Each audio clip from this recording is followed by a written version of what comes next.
that you can give them advice on the project? Well, we look at their competitors and determine, Right. okay, what are their competitors doing?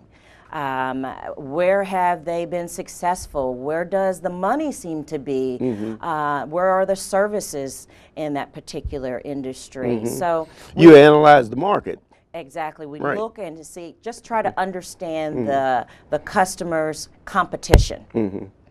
And then you base your advice on the information that you get from that individual. Well, how do you determine possibly they don't give you all the information, I just say, and you have to make a decision based on what you get. Right. Well, we have we spend a lot of time asking a lot of questions. We have different tools that we use where we go through a series of questions and discussions, really trying to understand, gain a better understanding of exactly what is going on within Is the that organization. what you call strategic planning? The strategic planning process, well, the strategic planning process with an organization is really helping them look at their mid to long range goals and how are they going to get there, creating a path basically, so that they can say, okay, this is a great opportunity, but is it part of our strategic plan? Is it going to get us at point B? To your goal. Exactly. Right. And if it's not, then maybe we shouldn't look at it, or maybe we need to look at the strategic plan again. We provide that service for them. The strategic planning. Strategic planning as well as business planning. And you analyze that particular business, the market. Absolutely. See, for instance, like, it may be a market for a certain thing at a certain time, but then the market dries up. Exactly. And then it's not a good plan. That's exactly right. So you have to change. How do you get individuals that possibly companies that have set up their plans? Well, this is my goal, no matter what. What they use that expression, hell or high water, we're going with this. Well, it may be a twofold approach. It may be where their desired goal is, and what about a backup plan? If we don't reach this, what's the backup plan? Right. And so we really work with organizations in helping them develop a comprehensive plan, as well as making sure that their operations can support the plan. In particular, with the financial operations aspect of our services, we offer a virtual CFO service where we provide a CFO that will work with the owner strategically, as well as oversee their accounting department. Now, that's important. It is. The accounting department, Absolutely. Quite a few minority businesses get into problems in the accounting aspects of it. How do you get that over? Do you bring them in and you train them, or just how do you do that? We can train their staff. As the virtual CFO, we will go in and we will train their staff. We'll do a full assessment of their accounting systems, their internal controls, determine if there are any internal controls.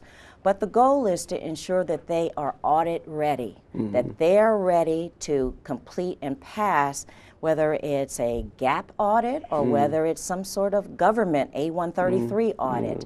We ensure that they're ready to pass those audits because those are necessary to get funding, to get bank loans, and to get additional grants and so forth. Well, do you have organizations in the banking world that works with you that you can advise them to deal with? We have a couple banks that we're working with right now for organizations that are looking for operating capital. Yes. And the important thing That is seems to be the problem, operating capital, And what do you think after you're in business for 2 or 3 years that you should be able to make a profit? And how long do you think that you should go without making a profit? How long can you? How deep is your pocket? Right, right, and that's important. How deep is your pocket? Right. You really just have to be realistic about your operations, when you expect to see a turnaround in your revenue and net profit. And it's based on each individual business. It's unique unto itself. Well, what about the market itself? Dealing with Dow Jones and watching stock and things. Do you educate the company along those lines? We are primarily focused on the internal operations of the company. organization, not the finance. Now, we do have other partners that we work with Yes. that can support them on those aspects. Well, that's what I mean, that you can Exactly. refer them to That's that exactly faith. right. Right. You can refer, that's something that they may need because they may Absolutely. not have the information, enough information from the right places. That's exactly right. Right. And again, back to our name, Right. partnerships, global Right. business partnerships and solutions. We not only partner with our client, but we partner with other businesses that can possibly support our client in whatever way possible. Well, what are some of the things in preparation for business that individual or group should be looking at? Well, they really have to have an idea, something that they're passionate about, that they don't mind working more than 8 hours a day, that they're committed to, because there will be good times and Yes. there will be Well, bad times. Well, how do you get over the hump, as they say? You know what I mean? Your project. When do you find out, hey, look, this is not going to work. I got to change direction. Well, each person has to look at that themselves. They have to determine when enough is enough. What may be enough for one person may not be enough for another person. But initially, using a business plan and outlining exactly what the organization is going to look like, what they're going to be doing, and projecting, forecasting, okay, we expect if we service the community with this number of activities or services or whatever, that we should generate this type of revenue. And if they don't generate that type of revenue, then they need to look at what am I doing wrong not to reach my goals. Okay, give us an example. If a young person wants to go in business. Myself, I believe that economic is freedom. In other words, you know, you talk about freedom, but a great poet, Richard Wright, said, you're not free unless you're economically free. Right. And what we need to do, and we need to steer the young people into the line of economic independence. Absolutely.